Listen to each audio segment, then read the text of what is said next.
কারিমে আল্লাহ বলেছেন, ইয়াকুনু ফুকারা ইউগনিহিমুল্লাহু মিন ফাদলি, তোমরা তোমাদের অধীনস্থদেরকে বিয়ে শাদী দাও, যদি তারা গরিব হয় বিয়ে করলে আল্লাহ তাআলা বরকত দিবেন, ধনী করে দিবেন।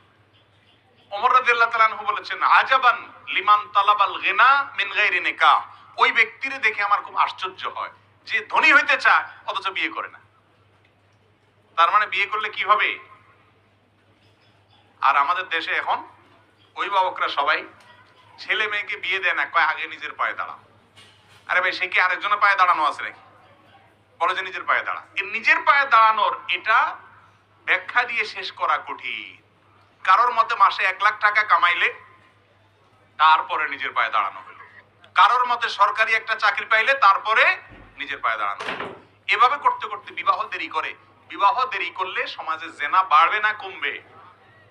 বাড়বে।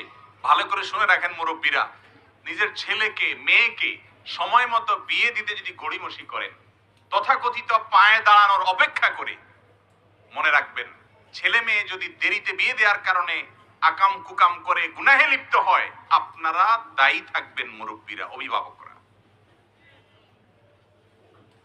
অতএব বিয়ে বিলম্ব করবেন না, বিয়েকে সহজ করুন, জেনার পথ বন্ধ হবে। বিয়ে কঠিন করবেন, জেনার পথ সহজ হবে। ঠিক না ঠিক? অতএব বিয়ে সহজ করতে হবে, আল্লাহ তাআলার নির্দেশ এটা।